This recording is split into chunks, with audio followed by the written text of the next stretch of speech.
I know that people are going to behave this way anyway, but like I need you to understand how fucking inhumane you are. In central Beirut woke up to one of the largest explosions of the war so far. It felled an apartment block Israel says had been used by Hezbollah. Most people who lived there left the first time Israel struck it last week. They had nothing to do with Hezbollah, but they've lost everything nonetheless. In the south, the sun rises and sets to Israeli attacks. Israel has instructed everyone in southern Lebanon, that's getting on for 1 million people, to leave their homes. But nowhere feels safe in Lebanon now. We drove to the port city of Tyre, just 12 miles from the Israeli border.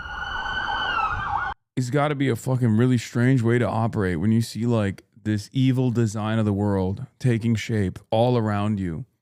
It's not even remotely beneficial for you that we're blowing up buildings, we're starving the island of Cuba. And then people still turn around and they're like, oh, how can I make this about drama? Like, how the fuck can you approach every single issue like this, man? No curiosity about how people live. It's so weird. Like, vice signaling.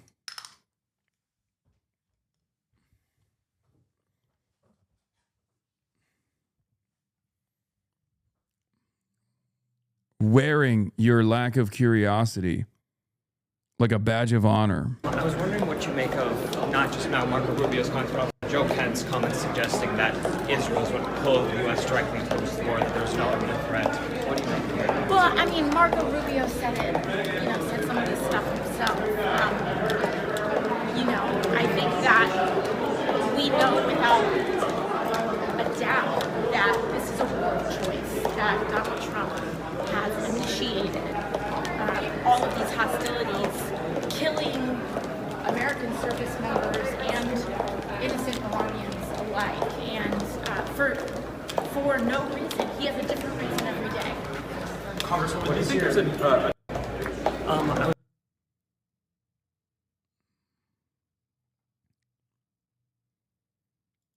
Joe Kent reiterated it to Tucker. We knew not that Iran was going to attack. He did not say that. Right. He said we knew that Israel was going to attack Iran, and in retaliation for those attacks by Israel against Iran, Iran might attack American forces. So the imminent threat that the Secretary of State is describing is not from Iran, it's from Israel. Exactly. And I think this speaks to the broader issue. Who is in charge of our policy in the Middle East? Who is in charge of when we decide to go to war or not? In this case, with what the Secretary described, and later on the President, later on the Speaker of the House, and the way the events played out, the Israelis drove the decision to take this action, which we knew would set off a series of events, meaning the Iranians would retaliate. Now, I think there's a potential there where we could have done several different things. We could have simply said to the Israelis, no, you will not. And if you do, then we will take something away from you. I think that it's fine that we offer defense to Israel. But when we're providing the means for their defense, we get to dictate the terms of when they go on the offensive. Otherwise, they stand to lose that relationship. And the Israelis felt emboldened that no matter what they did, no matter what situation they put us in, that they could go ahead and take this action, and we would just have to react. I mean, they admitted it. I don't even know why there's like, I don't know. It's just like they've admitted it over and over again. It's so strange that there's any like drama or discourse to be had on here. You either think Israel did it and it's good, or you think Israel did it and it's bad. But no one is thinking this is not Israel. I genuinely don't know a single person that's like, nah, actually, this is like totally America. Has nothing to do with Israel whatsoever. It's two separate camps. People who recognize that this was Israel's design and they like it and they think it's good, partially because they love Donald Trump and Donald Trump is saying that. And the people who recognize that this was Israel's design and it's bad. Oh my God, you're right, actually. There is one person. Rachel fucking Maddow. It's unironically the libtard brigade that's speaking to an audience of like 12 people Rachel Maddow keeps saying it's the Gulf states, and that's the reason why they're doing it. And Jake Tapper keeps saying, no, actually, it's Donald Trump. Donald Trump is doing this. Donald Trump can stop. Yeah, he could, but that doesn't change the reality that he absolutely was goaded into this by Israel. Oh my God, I'm realizing once again, this is why liberals always fucking lose. They lose because they speak to an audience of no one. They refuse to recognize reality. They just speak to an increasingly shrinking audience, and everyone outside of the audience looks at them like they're fucking idiots. Maddow, you were seriously claiming that Qatar bribed Trump to bomb Iran? Awful take. You don't understand the Gulf and the region's geopolitical and security dynamics. You were trying to shape facts around a narrative rather than understand the facts.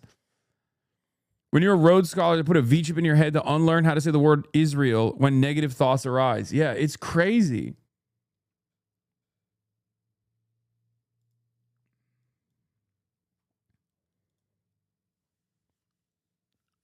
Yeah, dude, Qatar, the one fucking country in the Gulf that literally shares a gas field with Iran, that has like a literal shared extraction agreement with the Iranian state, was actually like, please, Mr. President Trump, please bomb the country on the other side of the fucking water line so that they can bomb in retaliation our facilities.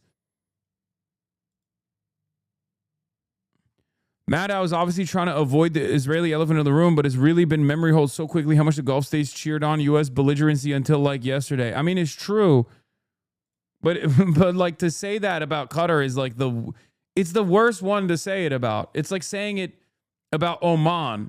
Oman has been actively, pushing for this war. Would be ridiculous, right? Qatar is only a little less ridiculous than that. You can say this about the UAE every day. I agree with you. You can even say this about Saudi Arabia. They're crazy enough to demonstrate that kind of hubris. Qatar is the one country that Israelis despise for this reason.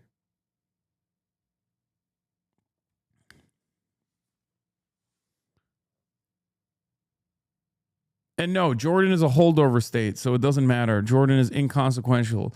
Jordan just plays a role in the security apparatus. Jordan is negligible, inconsequential, not a real state, literally designed specifically so that they could put the Palestinians there. Okay? Jordan knows that it's a missile sponge state. They don't get to have a say in this. They're not like a fucking oil giant like the Qatar, the Gulf states are.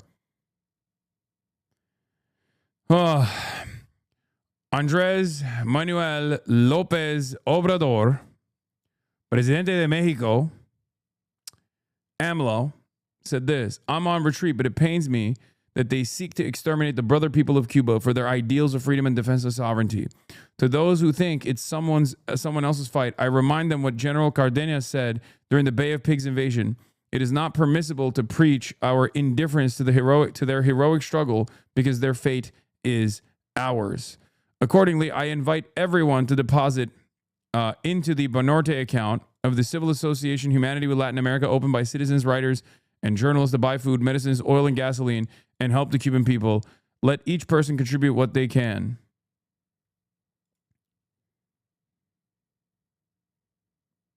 It is retired, not on retreat.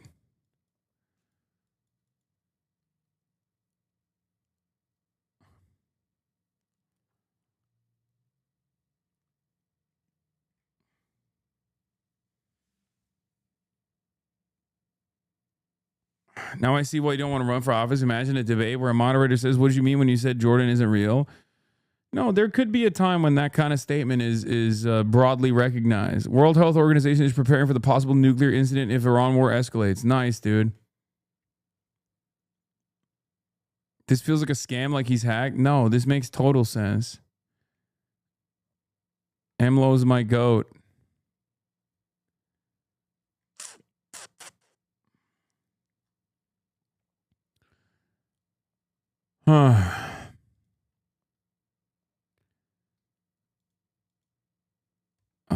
The 100% Trump thing is so crazy.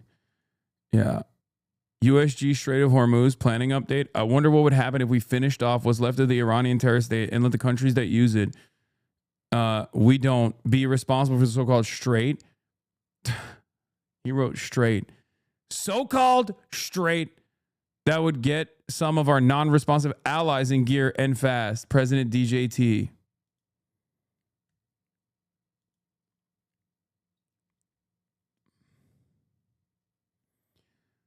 Anyway, Jason Hickel has some statements about Cuba as well. He said, let me tell you something about Cuba. U.S. officials are constantly saying socialism in Cuba is a failure, but in fact, Cuba's achievements with socialism are extremely impressive. First, remember that the U.S. imposed sanctions and blockade on Cuba immediately after the revolution with the explicit objective of destroying the economy, preventing development, and immiserating the people. And yet Cuba nonetheless managed to achieve some of the very best social outcomes in the developing world, rivaling even high-income countries in the imperial core. Cuba has a higher literacy rate than America. Cuba has a higher life expectancy than the United States of America. Cuba has a lower murder rate than the United States of America. Cuba has functionally no homelessness in comparison to the United States of America. Okay? Don't say that's not a high bar to clear. It's an immensely high bar to clear because that bar has been placed there by the United States of America. Okay? It's unfucking believable what we have done to this country. Okay? Unbelievable. It is one of the long-standing evils that is on autopilot. Okay?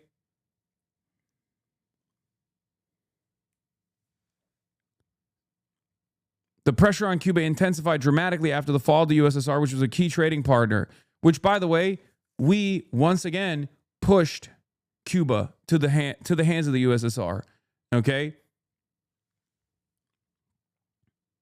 We kept doing terrorism over and over again. We kept activating sleeper cells inside of the country. We took all the people that were super wealthy, the ones that left initially, that were super wealthy, that fucking hated the revolution, hated the expropriations that took place, and we used them as terror cells against Cuba. We tried to do terrorism on our own soil and then blame it on Cuba. It's fucking insane.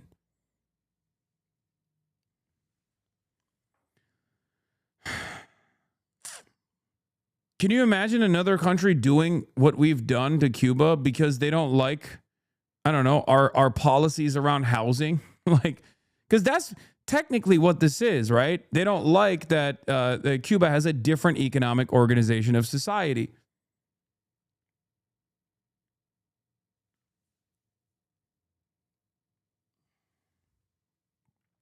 Israel.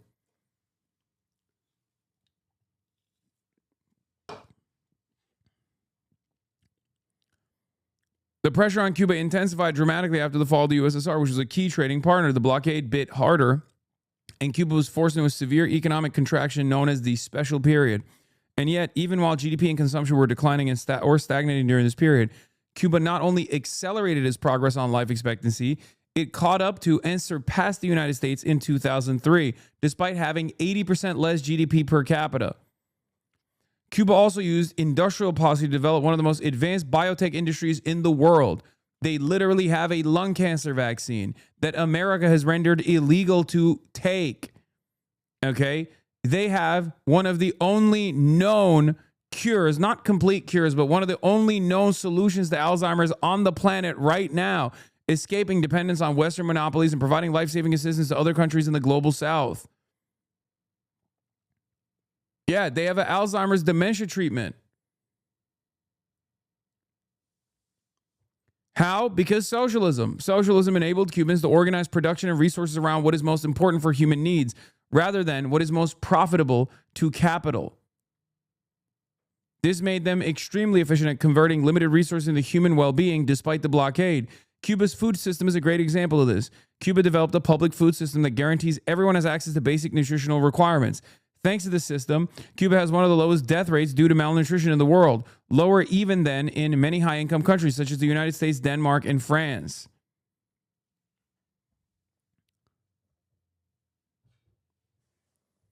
Anyone who visits Cuba immediately notices that it is totally unlike any other developing country. You just don't see people homeless, starving, or begging on the street. People certainly aren't rich, but nobody lives in misery. People have dignity. They have freedom. They have sovereignty. I always find myself thinking, what could Cuba be like if it was not for the U.S. blockade? What if it had been allowed to develop freely? It is not difficult to imagine the heights of human progress the Cubans could have achieved. The U.S. blockade is tightening, strangling the country of basics in order to destroy that potential, to destroy that dignity and sovereignty. They are doing it not because socialism failed, but because it has succeeded, and that reality cannot be accepted. Here's the life expectancy in Cuba in blue and the average high-income countries in green from 1960s onward to 2005. Here's Cuba's death rate from malnutrition compared to selected countries.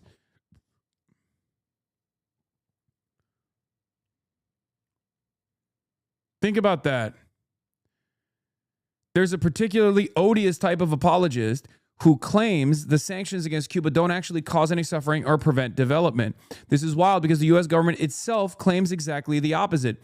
The first U.S. State Department memo on sanctions against Cuba was written in 1960.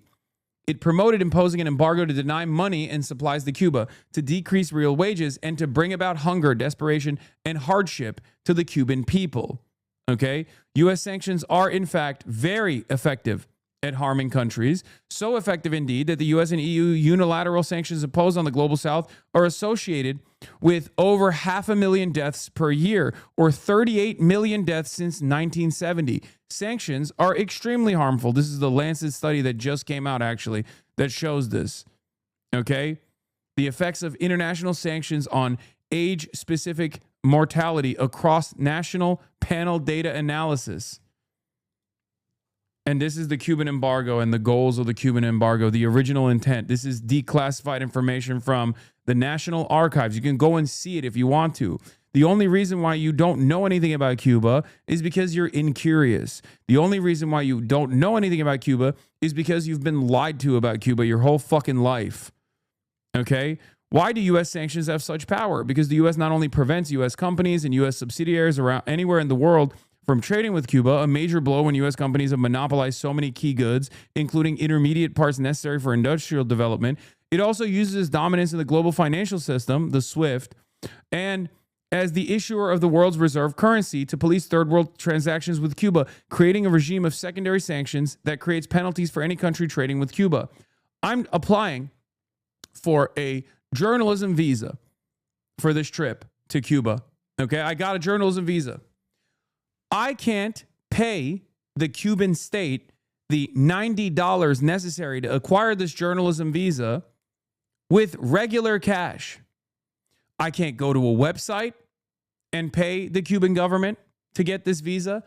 I have to get a U.S. mailer check, a U.S. Postal Service check to be able to pay it. Do you understand how fucking insane that is? It's a competent, functioning, sovereign state. Do you understand what level of restrictions exist for this country? So when people say, oh, dude, it's not the sanctions. What are you talking about? America's done nothing. People could just trade freely with Cuba. It's fucking bullshit. Okay? It's fucking bullshit. Someone with a courier in Washington, D.C. has to bring a U.S. Postal Service money order to pay for the journalist visa. Think about how nutty that is. There's no PayPal, nothing. Can't do it. That's why people get urged to bring cash when they go to Cuba, like hard cash, when they fly to Cuba, so they can just like pay for everything with hard American dollars. Because tourism is basically the lifeline, the only fucking industry that allows there to be foreign capital that enters the Cuban markets. The U.S. sanctions regime against Cuba is one of the most severe and longest lasting sanctions regimes ever in history. And in the recent escalation, the U.S. threatens crippling punitive tariffs on any nation supplying oil to Cuba, creating a total fuel blockade with the explicit objective of causing economic collapse and regime change. These are heinous crimes against the civilian population that poses zero threat to the U.S. or to anyone. Any sane person can see this. It is disgusting that anyone would seek to minimize this fact. This is Marion L. Tupi saying, this is misleading on many levels, but let me point out one obvious falsehood. Cuba has not been blockaded as when, for example, the Royal Navy blockaded French ports during the Napoleonic Wars. It could not do business with the U.S., in part because communists stole American property on the island. Communists did not steal American property on the island. The United States and Cuba had a sugar sale agreement. Once Batista was overthrown and the Cuban Revolution succeeded, the United States was frustrated by this. Okay? Cuba was getting oil from the USSR. American refineries, American-owned refineries, were being utilized to refine the oil that they were getting from the USSR. America said, we are not allowing you to do that. Those are our refineries. That's when Cuba took over the refineries. And then America said, we're no longer purchasing the fucking, we're no longer getting the sugar from you guys. Fuck you. So then Cuba had to transfer all of their agricultural products to Russia in exchange for materials and parts necessary for industrial development. They didn't just take American property, okay? They said they would pay back the funds to purchase the property with the stolen assets, with the price that they would pay for Cuban sugar. The reason why Cuba is desperately poor, therefore, is not because of the U.S. blockade, but because the socialist system produces next to nothing on the island, has, therefore, next to nothing to sell.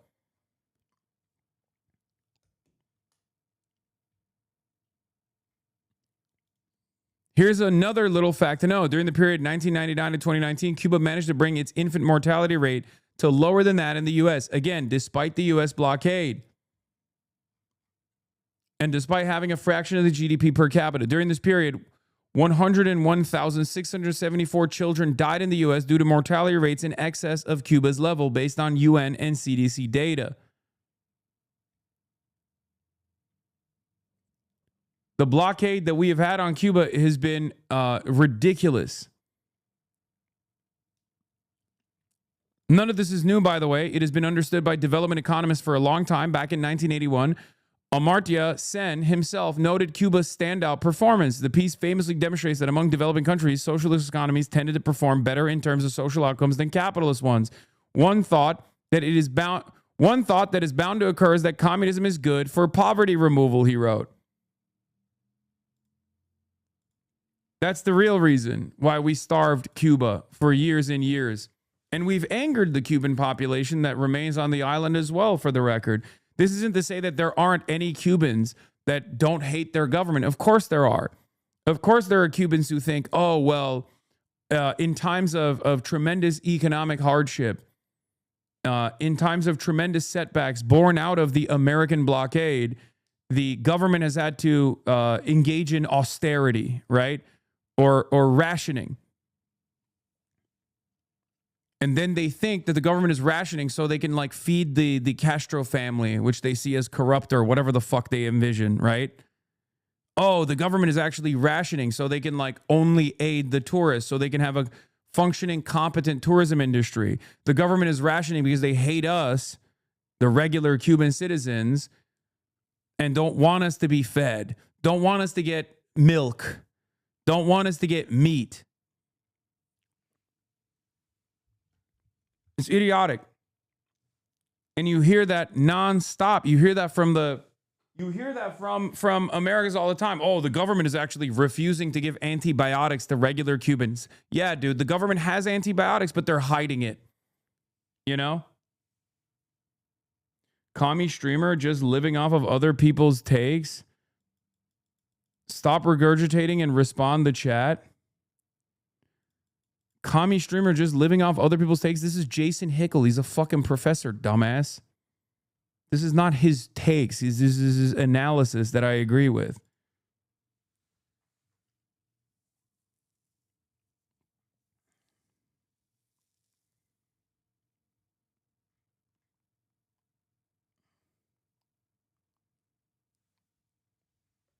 It's unbearable what we have done to Cuba. Unfucking believable. And there's so much misinformation out there. So many people who think like, oh no, the island is just like, the island is just run by evil people, evil, scary communists. It's one of the clearest instances of American propaganda. And the thing is, the American government can't even make the same arguments that it does with every other country. Like America loves, developing civil society organizations and then claiming that like people are very pissed off about the Cubans are very pissed off because like their gay Cubans are getting dominated by all this shit. Like, Cuba is a backwards country. They're homophobic. They can't even say that. Right?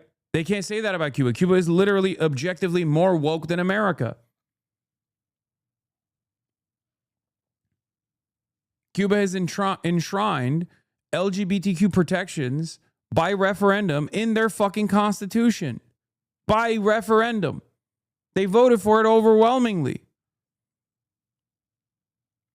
The only area where you can make criticisms of the Cuban government is like the people that get arrested for actively trying to destabilize the goddamn country. Calling them communists is insulting enough for them? What do you mean? Cuba is a communist nation. It's run by a communist party.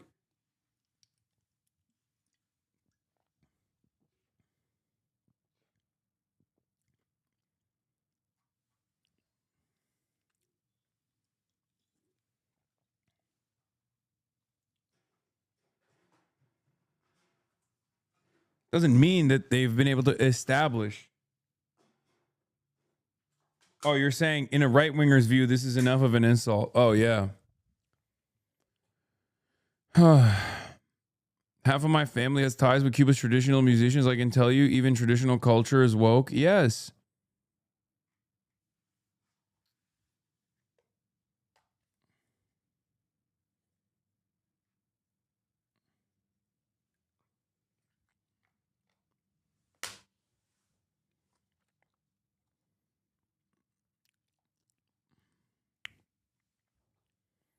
So woke that they can't maintain their own country without outside support. Did you just not... Did you hit your head while I was explaining to you American embargoes, American efforts to destabilize Cuba for the past 60 fucking years? Do you understand anything?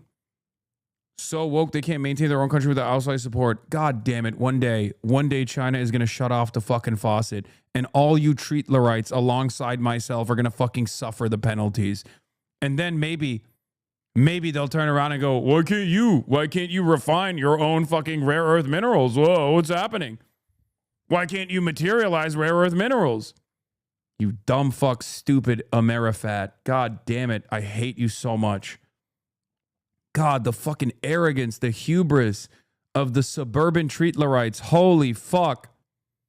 We do deserve the fucking maniacal exterminationist welfare state of Israel slammed into our ass cheek like a fucking parasite, bringing the entire globe into a devastating energy crisis. We kind of deserve it, honestly. That's the average American's entitled attitude.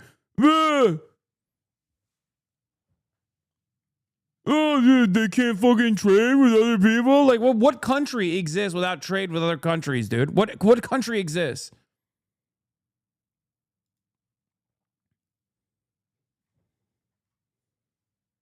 Stupid fucking Amerifat. Multi-millionaire. Maybe they shouldn't have enriched communist nukes. Okay, shut the fuck up. Pyongyang, baby? Fuck no. North Korea also fucking does trade with Russia and China. What are you talking about? China can't do shit, dude. Stop coping. They can thank the US that they even exist today and they're not genocided out of existence. Once again, you'll see. You should thank whatever God you believe in every single day. You should be licking Xi Jinping's boots on a daily fucking basis. You should build a shrine to Xi Jinping that he does not have that same dog that Americans have in him to actively push and pull wherever he could. You should learn Mandarin to praise Xi Jinping every fucking day. You dumb fuck. If China had the fraction of interest in global instability that America had that would benefit their immediate needs, oh my God, you would not be able to speak the way you do currently. Think about it. You're wearing clothes that were made in China by Chinese hands, with a phone that was made in China with Chinese hands, raw materials that were procured and refined in China with Chinese precise manufacturing, talking shit on the internet, on the internet that relies on infrastructure that once again gets components that were built in China by Chinese hands, talking mad shit.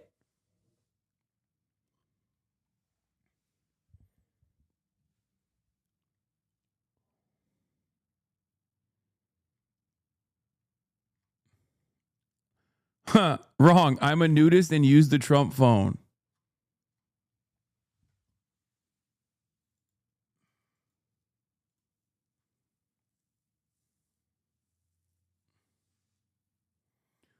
Castro took away my family store and held my grandpa in jail for a week. I've never met Castro.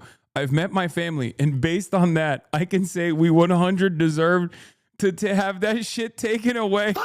I'm so ashamed in how vile my family is, wishing for the deaths of our relatives and former countrymen. Our former store is now a pizza parlor. I hope to eat there one day in a Cuba free of embargo.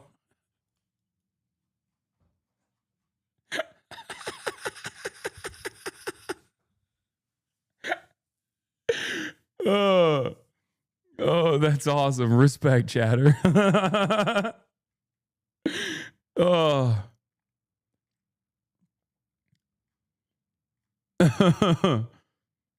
Oh, Jesus. Is not having that dog in them why China still trades with Israel and doesn't help Cuba? China does help Cuba. I'm just saying they could do more. China has helped Cuba tremendously.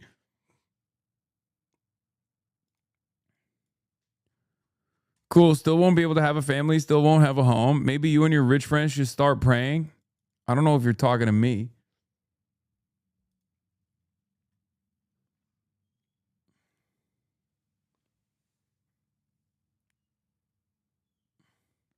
I agree with you on most things, but you're wrong. USA also produces products that China relies on just to use technology. It's not all one way. I cannot remember exactly what it is, but it's produced in Virginia region, so we both benefit from each other. Do you mean the internet? Are you saying DARPA?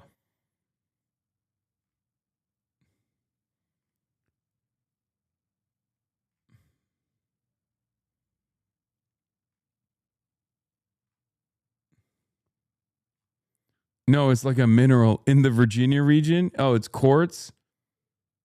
Yeah, China's getting one product versus America getting 8,000 products. Many such things are produced in Virginia Prefecture. Yeah, also, I don't have an issue with global trade. I'm not insane. Americans, however, talk like they could exist without global trade. That wasn't my argument. My argument isn't that global trade is bad. Okay? I was responding to that one chatter was like, oh, if Cuba's so successful, why can't this island nation materialize oil out of thin air? Like, that's literally what that chatter's argument is. Okay? Like, why can't Cubans figure out the practice of alchemy and materialize oil from the ground where no such product exists. It's a fucking island. The fuck do you want them to do?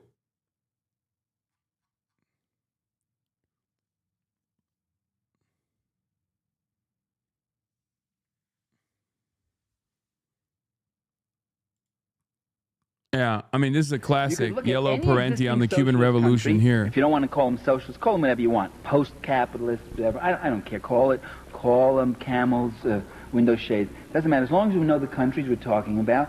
You can look at any one of those countries, and you can evaluate them in several ways. One, comparing them to what they had before. And that, to me, is what's very compelling. That's what's so compelling about Cuba, for instance. When I was in Cuba, I was up in the Escambray, which is like the Appalachia of Cuba, very rugged mountains. The people, very poor they were. And I said to this campesino, I said, do you like Fidel? And he said, sí, with all our souls. I remember his gesture, with all our souls. I said, why? And he pointed to this clinic right up there on the hill, which we had visited. He said, look at that. He said, before the revolution, we never saw a doctor. If someone was seriously ill, it would take 20 people to carry that person, because you'd go day and night. It would take 2 days to get to the hospital. First, because it was far away, and second, because you couldn't go straight. You couldn't cross the latifundio lands. The boss would kill you, so you had to go like this. And often when we got to the hospital, the person might be dead by the time we got there. Now we have this clinic up here with a full-time doctor. And today, a doctor in Cuba, when you become a doctor, you've got to spend 2 years out in the country. That's your dedication to the people. And a dentist who comes 1 day a week.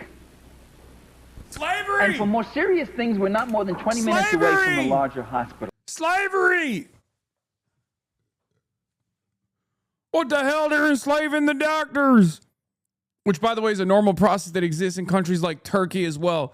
I know to the average American, this is unfathomable. But when you get a fucking free education to become a goddamn doctor, okay, you get to work in areas of need.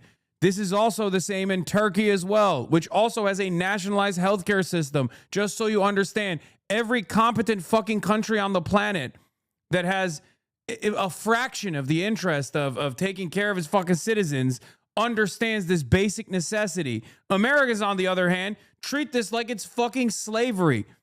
They literally think it's slavery because they're fucking stupid. This is one of the biggest problems with Americans, is that they lack the imagination. They've never traveled outside of the United States of America. It's such a massive fucking country. So they just literally cannot comprehend a world that exists outside of the United States of America.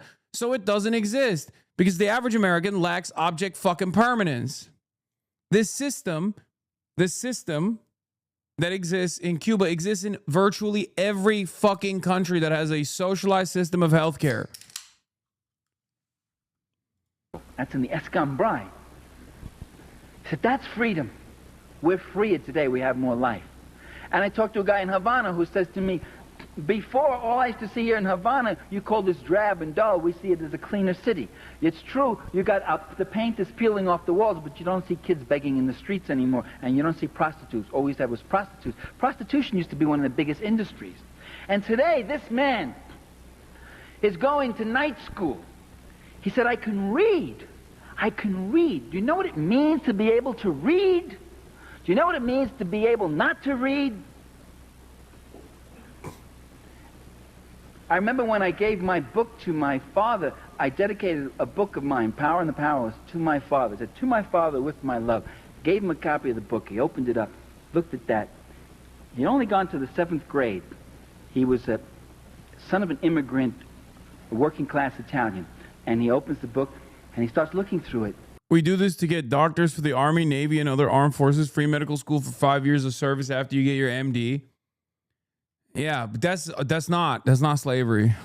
And he gets misty-eyed, very misty-eyed. And I thought it's because he was so touched that his son had dedicated a book to him. That wasn't the reason. He looks up to me and says, I can't read this, kid. I said, that's okay, Dad. Neither can the students. I mean, that's not something. I mean, don't worry about that. I wrote it for you. I mean, it's your book, and you don't have to read it. You know, it's a very complicated book, academic book. I said, yeah, I can't read this book. And the defeat that man felt.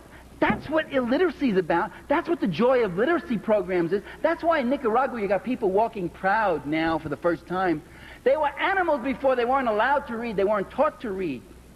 So you compare a country to what it came. My lab mate from Cuba referred to it as slavery when talking to liberals. It's just so crazy that the reactionary Cubans unironically have some of the most like right-wing attitudes I've ever encountered in my fucking life. It is mind-boggling. Mind-boggling, dude.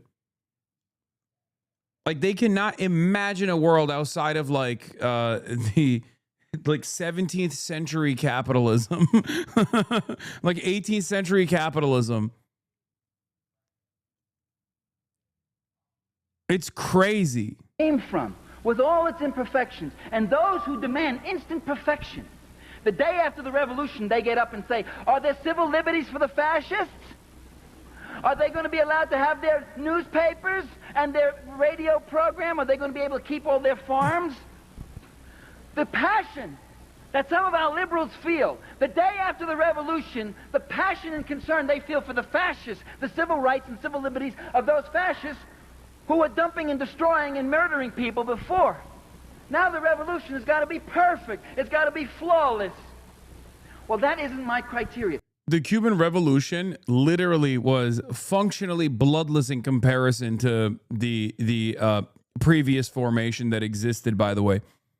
Like, in comparison to Batista, the Cuban Revolution had some field justice that took place. This is true. A lot of people criticize this quite a bit, okay? Except the people that were executed for being the executioners and the torturers under the Batista regime. And according to the American government's own internal assessment, the number of deaths in the Cuban Revolution was marginal in comparison to the Batista regime. Marginal. My criteria is what happens to those people who couldn't read. What happens to those babies that couldn't eat, that died of hunger? Yeah, the Cuban Revolution was the most people's revolution that has ever happened in human history. Fidel only landed with 82 men with big beards and got through the swamps with 13 and fewer weapons. How do you think they won that? Yeah, because the people were agitated. They were ready to go. And that's why I support revolution. The revolution that feeds the children gets my support. Not blindly, not unqualifiedly.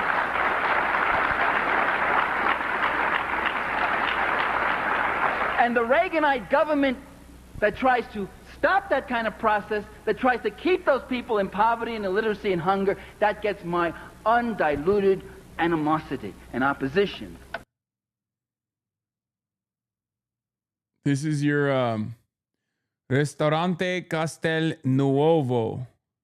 This is the Chatter's uncle's market that turned into a pizza restaurant. Maybe I'll go check it out when I'm there, Chatter. After the revolution, literally, there was a counter-revolution almost immediately. The same thing happened with Chile, and Allende was nice. And so if he put down the counter-revolution like Fidel told him, well, let's just say things might have been different. Yeah.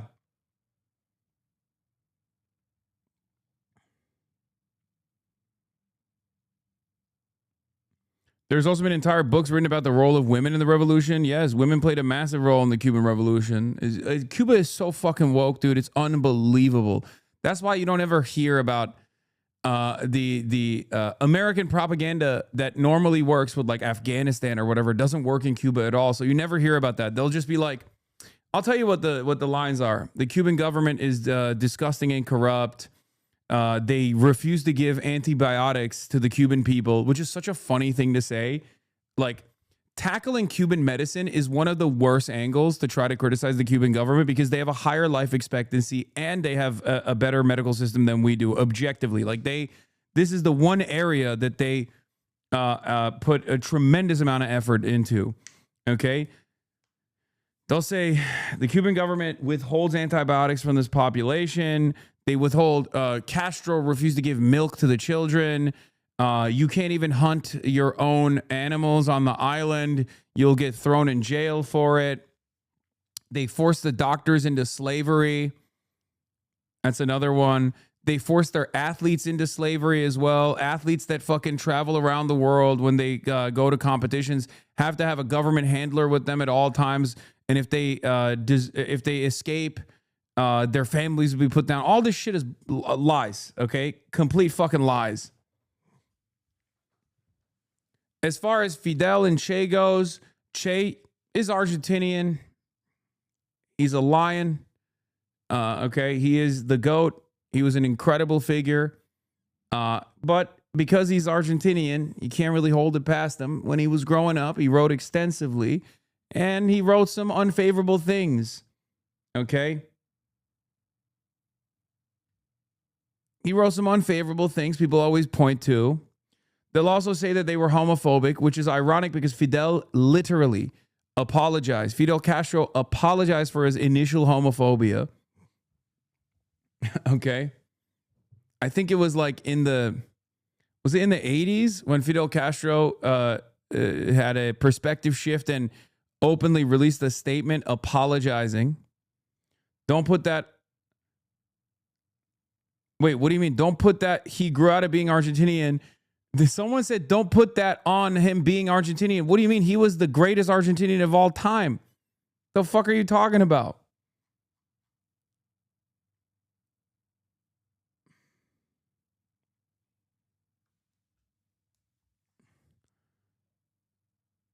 Every Argentinian should be writing endlessly and reminding people all day, every day that Che Guevara was Argentinian.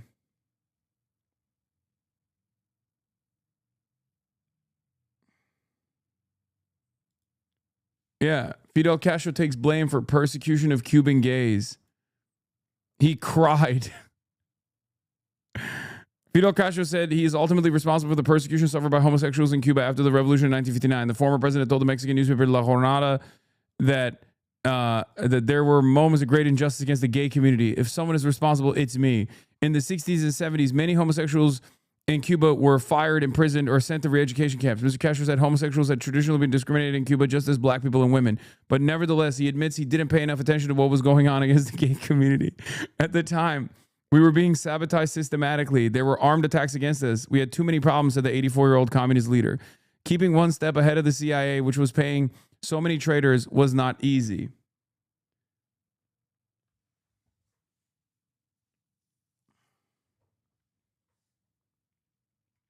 He said, I'm sorry to the gay community. In 1979, homosexuality was decriminalized, and more recently, there have been efforts to legalize same-sex unions, which they did.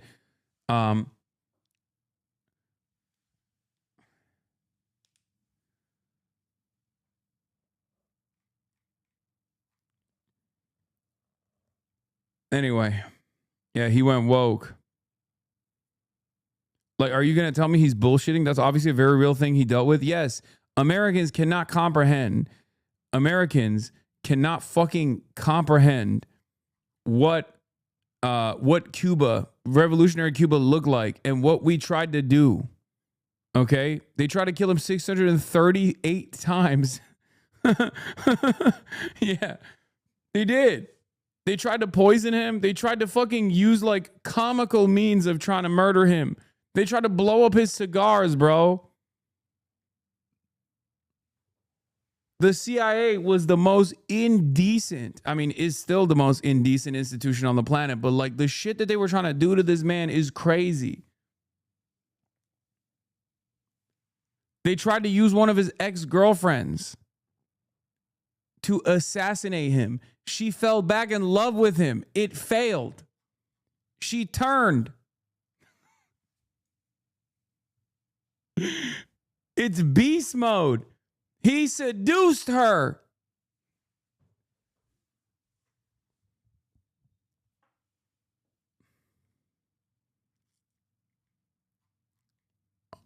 It's kind of crazy. I think a lot of Zoomers don't know why, even in the United States of America, motherfuckers used to ride for Fidel Castro. Motherfuckers used to ride for Che Guevara. It was such a common revolutionary figure that there's still a holdover meme about like the Che Guevara t-shirts, right?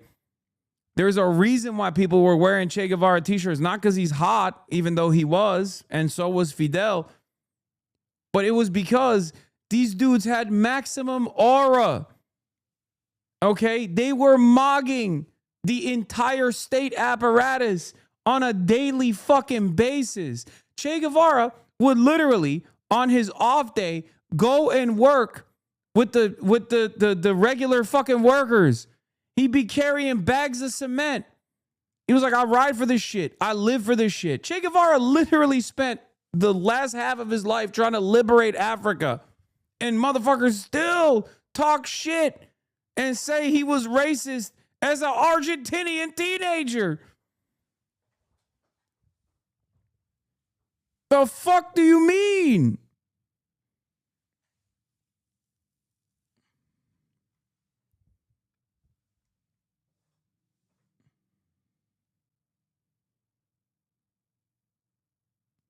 Going to Cuba will change your life, man. It's one of the reasons I'm here and got radicalized, because I went to Havana and never seen people with more solidarity in life. It will touch you.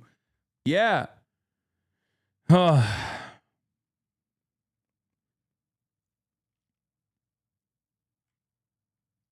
They were pulling up his old tweets to be like, bro, well, I can't believe what you said when you were in your 20s. Fucked up.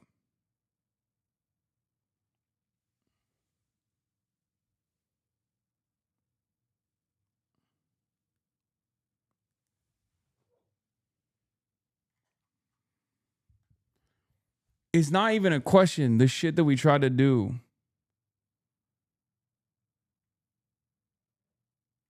The shit that we try to do to Cuba. There is no justice in this world, okay? There is no justice in this world. It blows my fucking mind. And I still hear from motherfuckers. Every damn day, people will be like, yo, it's the worst country. Oh, it's because of communism. Yeah, really? Twitter commies will come for you on God. Wait, what? For what?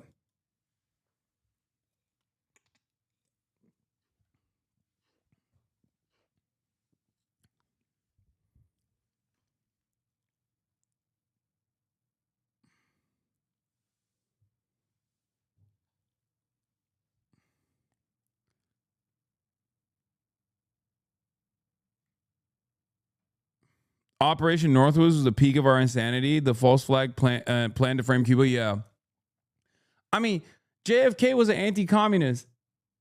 And even JFK was like, all right, guys, that's a bridge too far. We can't do a 9/11 on America, okay? But like, that's the OG. Well, the OG 9/11 is Chile. But this was like, you know, the 9/11 that I've said famously that America deserved, okay? That 9/11, we were going to do that to ourselves, blow up parts of fucking Florida, and then blame Cuba for it so we could justify a war with Cuba. And JFK was like, no, that's crazy. I'm an anti-communist, but that shit is that's a bit wild, don't you think? Maybe we shouldn't do that, actually.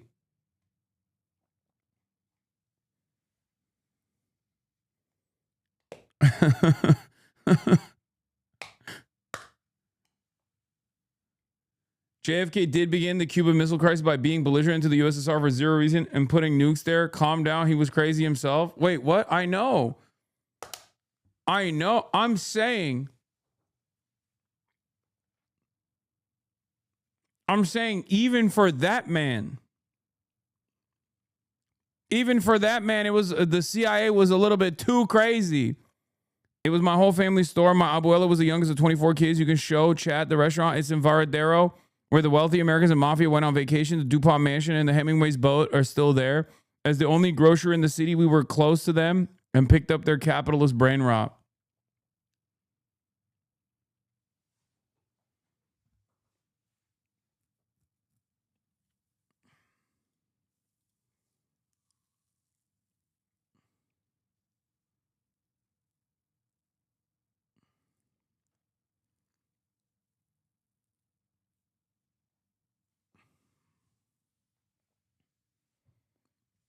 Anyway.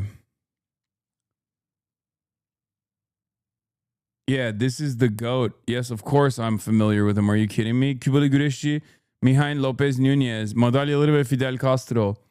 I love that it's a Turkish socialist magazine that you linked this from.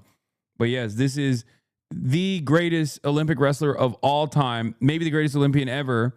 He's a heavyweight wrestler who won 5 straight Olympic gold medals going all the way back to 2004. It is said that this will never be accomplished.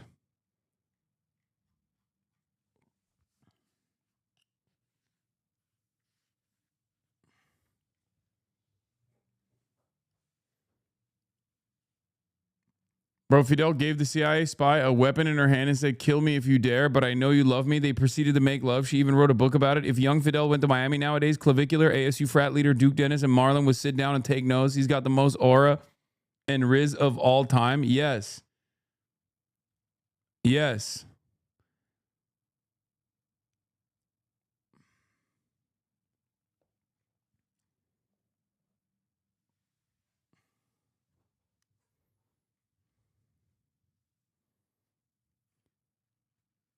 For Americans, they were able to successfully make the island suffer.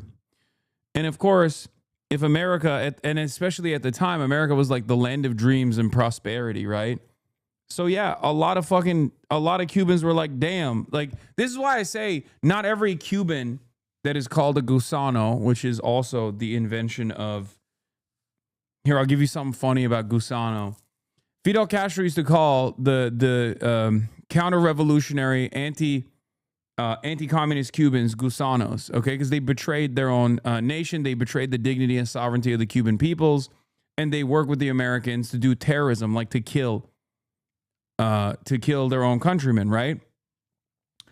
So you called them gusano, worm. The CIA took that and tried to reframe it as a positive. So there are still Cuban accounts on Twitter that call themselves gusanos. The CIA tried to make the word gusano cool. Do you know how fucking insane that shit is? Where you're just like openly calling yourself a worm because you're like, yeah, I'm a worm. I hate my people. Yeah. Or like how XUC tried to say use us like, yeah. Those guys are stupid. It doesn't matter.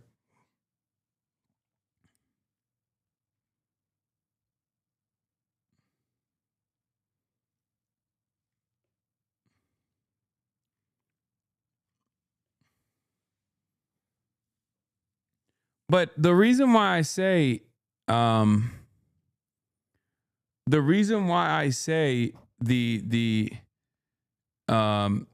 that like not every single person that took up arms against the Cuban Revolution was immensely wealthy slave owner, whatever the fuck, is because of course when America is this like massive continent of prosperity 90 miles away and you're suffering in comparison, and maybe you don't like the communist government, it's very easy to be fucking brainwashed.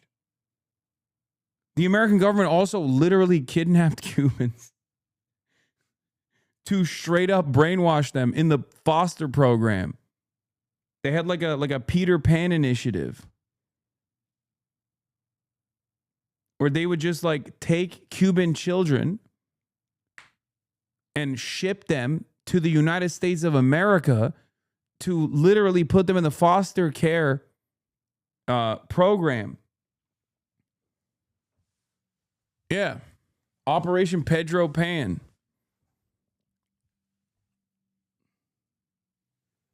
Isn't that fucking crazy? Like this is like shit that we understandably get disturbed when like Russia does, right?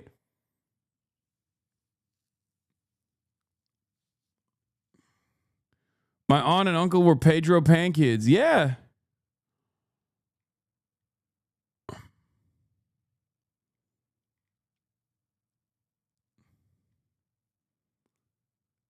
Yeah, I've covered this before. In 1996, a Cuban pilot observed a U.S. government fumigation plane spraying. Oh, this never stopped, by the way. This never stopped. They would use like Cessnas. They would use, because it's 90 miles off the coastline. So the American government would consistently arm and offer material support to like straight up Cuban American terrorists. And they'd just be like, go crazy. They would ship them off to fly over the island and just like crop dust and destroy their agricultural output over and over again. Is one of the most evil and one of the most fucked up things, dude. In 1996, a Cuban pilot observed a U.S. government fumigation plane spraying an unknown substance over Matanzas province. Shortly thereafter, an invasive pesticide-resistant insect never before seen in Cuba, the Thrips palmi, was discovered devouring potato crops in Matanzas. The Thrips palmi was later found in neighboring provinces among corn, beans, pumpkins, cucumbers, and other crops. Despite the Cuban government's best efforts to eradicate the pest, the palmi plague persisted. The U.S. provided a flimsy excuse that the U.S. pilot was marking his position with a smoke generator, something this plane was not outfitted for and would have been unnecessary because the Cuban ATC had already radioed the U.S. plane asking if they were having any technical difficulties. The U.S. plane N3093M was operated by the U.S. State Department, supposedly to destroy drug crops in Colombia. In fact, combating drug trafficking was used as cover for covert biowarfare against the Cuban people.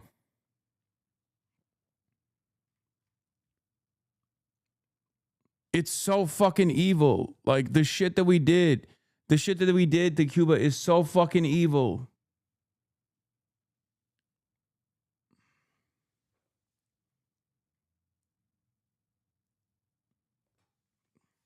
That's why I always say, like, you want to know something? This is what Israel's doing in Lebanon. This is what Israel is doing in Palestine. Okay? So just understand